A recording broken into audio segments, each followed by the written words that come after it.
Greetings, dear friends. Today I want to share some thoughts with you. But please don't think that I've come up with some new conspiracy theory. These are just my thoughts, my reflections, which I want you to listen to and then write your comments.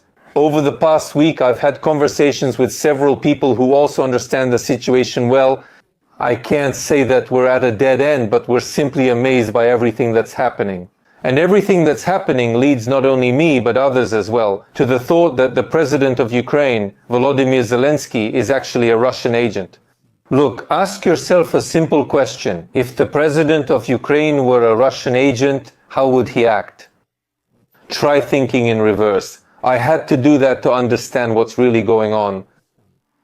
If you ask the question this way, you'll realize that if you were to appoint such an agent, he would act exactly like Zelensky. I don't want to repeat myself again. He said there wouldn't be a war, wasn't preparing for one, and demand Shonhar. It then moved to figures like Yermak.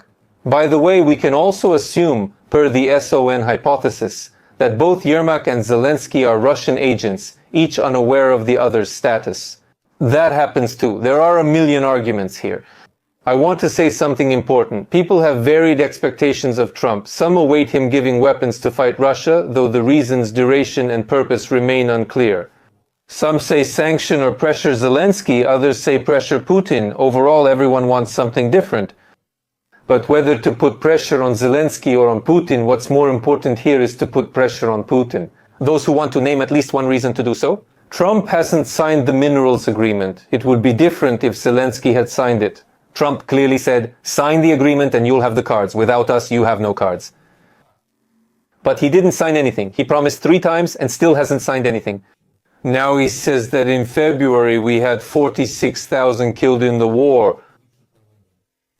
Now he's bringing in journalists whom Trump has sued. So this 60 Minutes program gives them an interview and says in this interview that we already have 100,000 dead, meaning a month or 2 ago it was 46 and now it's 100. Basically, the person can't remember what he lied about. Assess the team's overall performance. It's a circus 95. I'll just keep quiet about the methods. How this show was brought to this Kryvyi and why Zelensky was promoting himself so much in this Kryvyi with those children's toys on the hill, on people's blood, on children's deaths. He brings American journalists to put on another show. What kind of nonsense is he spouting in these shows? I posted some episodes on my Telegram channel. He says, yes, I'm also from business. I've never dealt with them, only with bad people, but never did business with those kinds of people. He's serious. He says he's dealt with a bunch of oligarchs. I have nothing against them, but they're clearly not saints. I'm not even mentioning the other things. He danced before Putin and Medvedev, promoted Yanukovych, did successful business in Russia, journalists exposed him, and he eventually admitted it. Just put all of this together and think about it carefully. Some may ask if that's true, why didn't he surrender immediately? First of all the facts, and this is after the war, you'll learn more if you don't know it already. All the facts indicate that Ukraine was preparing to surrender, but surrender just wasn't possible. Just go in blindly, do whatever you want, other forces got involved, and Putin failed. And here's another argument. Why drag this out for so long? Have you ever thought that the West believes it's weakening Putin at Ukraine's expense? Well, for example, the West, I'm not going to specify like the United Kingdom or the European war hawks. This is how they think. But at the same time, Putin is actually wearing them down, including the United States. Because all the statistics show that Russia is producing ammunition like crazy and in general can keep fighting forever. They haven't announced a general mobilization yet, unlike the fear Zelensky caused in Ukraine. By the way, that's another argument as well. Look at the economy. They're raising taxes, doing all sorts of nasty things, putting obstacles in the way of entrepreneurs, of citizen entrepreneurs. You can't recall a single law that made life easier for anyone in the country during the war. People are being brutalized with fascist tactics, beaten, pushed, and sent to war. They go to the SZZH, where a fake politician in military uniform appears, set to join Zelensky's team. And he says only alcoholics and drug addicts go to the SZZH, but there are hundreds of thousands of these SZZH guys, hundreds of thousands. We keep hearing that every third person in the army is an alcoholic or drug addict. Honestly, why did I even bring this up? I won't say I've never had those thoughts before, but I don't want to start any conspiracy theories. But as of today, look at what they are doing. Martial law expires on May 9th. Let's be honest, in a process like this, when Donald Trump is already involved, by the way, today during his meeting with Nayib Bukele, the president of El Salvador, he confirmed that Ukraine, Russia, so we're looking for a solution and I'll solve this problem, and they take it. Stefanchuk said this, I posted it on the stream. And they say in a couple of days we'll be extending martial law, so why rush to extend martial law on, say, April 15th or 16th if it's already in effect until May 9th? Why can't it be extended on May 1st? Why can't it be extended on April 30th? Why on the 15th? I'll tell you why. He's not planning any peace negotiations. And look, just 34 days ago I agreed to everything. Look, Putin doesn't agree. Look, Putin's propagandists are promoting war, which means they're not going to make peace. It means they've been ordered to escalate the war. But I have a question. Why have you been telling us about Putin for the fourth year now? We all know who Putin is, who Putin's propagandists are. Tell us about your own propaganda, which is on all YouTube channels and all Telegram channels 24/7. On X, they attack Donald Trump and Elon Musk around the clock. They mock all of America, even though they're in deep trouble themselves. No money, nothing, no weapons. They still mock. Keep watching. I'm just giving you arguments as we go, so analyze them, and I repeat. Don't forget to leave a comment, and in the meantime, subscribe to the channel and like this video if you relate to what I'm saying. So Zelensky says, sell us 10 Patriot air defense systems for $15 billion. The question is, where did Zelensky get $15 billion? Did he borrow it? And why is it that all this propaganda and the fools who are against Trump, why is it that when there was good Biden, he didn't give those extra 10 Patriots or didn't sell them or offer them on installment or to close the sky, reducing the chance for civilians and children to die? Why didn't this happen? Why is this issue only being raised in the fourth year of the war? Trump said it. Trump was very clear. He said everything very clearly. Today, if you get involved in a war with a country that is 20 times bigger, more powerful, richer, and so on, you will lose, says Zelensky. Metushitsa always wants missiles, but why buy them if you can't win the war? He said, why do you need this if you can't win the war? Right now, we need to focus on just one thing, peace. They asked who's to blame. He said Biden, Zelensky, and Putin. He says Biden is to blame for allowing this war, Zelensky for getting involved in it, and Putin, of course, for starting it. And that's really how it is. Let me remind you about the Russia-United States summit that took place in Geneva, Switzerland, 6 months before the war. I don't have any facts, data, or evidence, but my personal belief is that Biden and Putin discussed all of this back then. And the Democrats had a specific interest, and the whole gang, I would even say the Soros group, had a specific interest, naturally a financial one. All of this continues to be confirmed in this war. Look at who is negotiating the minerals agreement. Just take a look. They wanted to send Sviridenko there,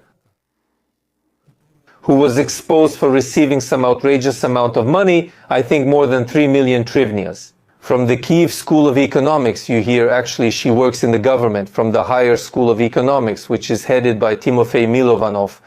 Timofey Milovanov is a Pinchuk Soros protege, so Sviridenko must be one too. At the last minute, she doesn't go. Instead, Samtara Skachka, who worked at the Soros Renaissance Foundation, goes.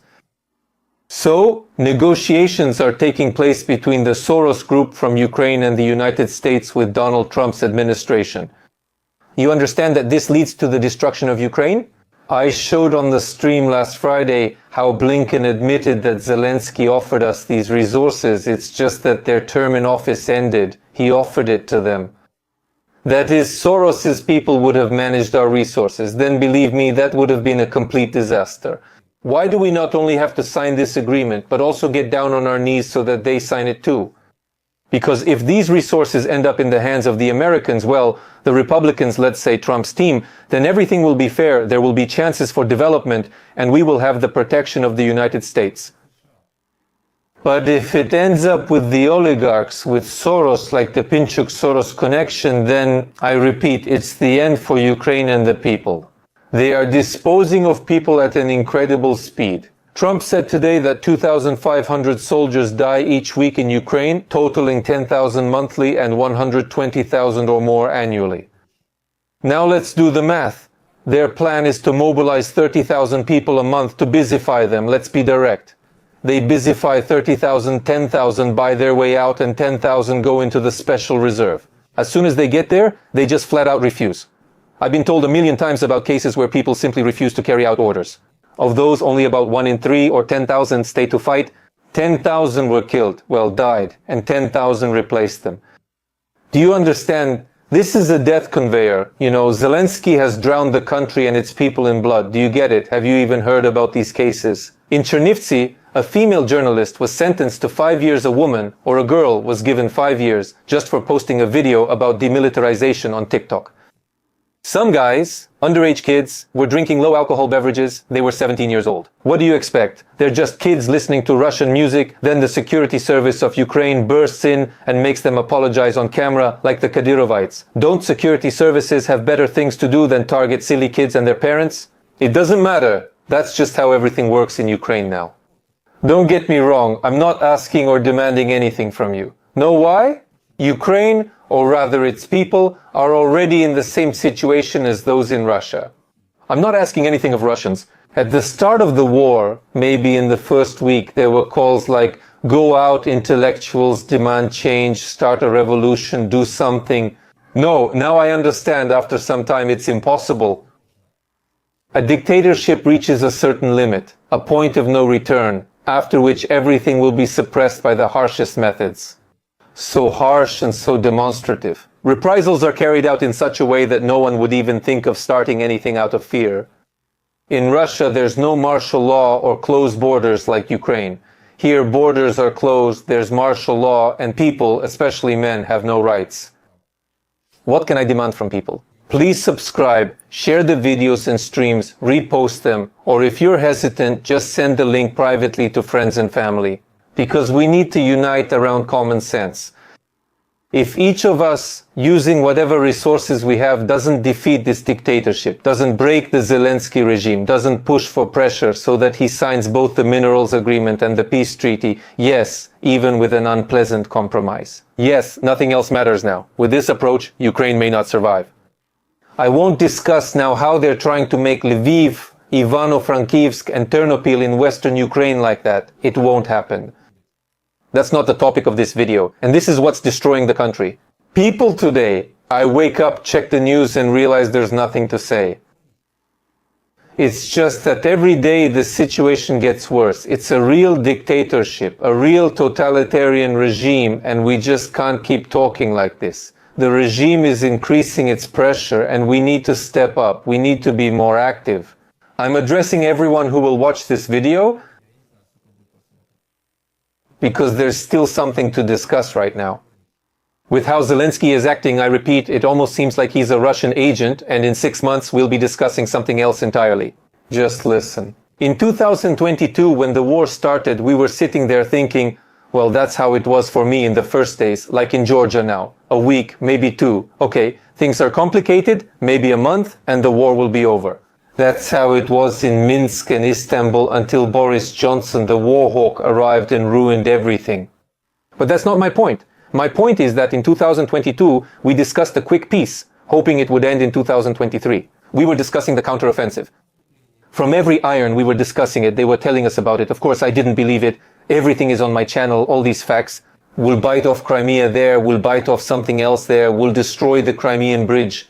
So we're kind of discussing how we're going to suppress the enemy.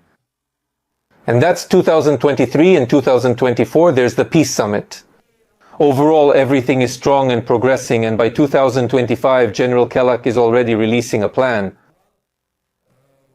The Berlin Wall. Ukraine will also be divided this way, as the country is already splitting into parts. Figuratively speaking, I don't want to stir things up or add fuel to the fire right now, just figuratively. In 2026, Putin will take the left bank. Everything points to that. Why? I'm now convinced Zelensky could be a Russian agent.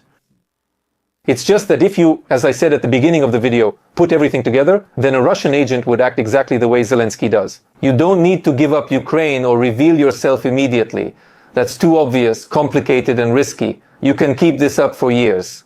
Yermak does his part, this one does his part, I have everything in my Telegram channel. How often have they been to Russia? They almost never left. I know what kind of friends and family connections they have with people who own such property in Moscow. Only those connected to the Federal Security Service or main intelligence directorate can own it. That's how things work in Russia. It's a Czechist country, people, and he registered there. Putin, Medvedev in a bathrobe, he talks about how he entertained them, danced, that's where he was recruited. Maybe even back in the club Veseliki na Kochivik days. Well, we're considering this version because it's leading to something terrible. Each quarter of war pushes us nearer to total disaster. We're already in crisis, and it's leading us to collapse. Things just get worse every year. In fact, if you look at this without rose-colored glasses and with common sense, the propaganda is getting harsher. These idiots are telling you, come on, donate, we're going there now, revenge, join the army, come on, go. All the 18-year-olds will be sent to the front. Look, if it continues, the 24-year-olds will all go to the front too. Then it will be women, while the Soros kids sit in offices. Their lives haven't really changed. I don't want to repeat myself anymore. I've had enough, even saying this. I told you late in the evening I didn't plan to record this video. Just sit down and think. The country is run by people. The time for compromising with authorities is over. If we don't want to lose Ukraine, at least as we remember and know it, if people want to return home to Ukraine, now is the time to do everything you can. It's not Maidan, I repeat. That's impossible. Do what you can. Zelensky is destroying Ukraine. Yermak is destroying Ukraine. This needs to stop. They can no longer represent Ukraine. We need peace talks, a ceasefire, elections, and to change this government democratically, unequivocally, with no chance, just no chance. Falsification, administrative resources, tricks, maneuvers, no matter what you do, Zelensky will not be president. That's the mindset you need to have, please. I'm waiting for your comments. Please subscribe and thanks for watching.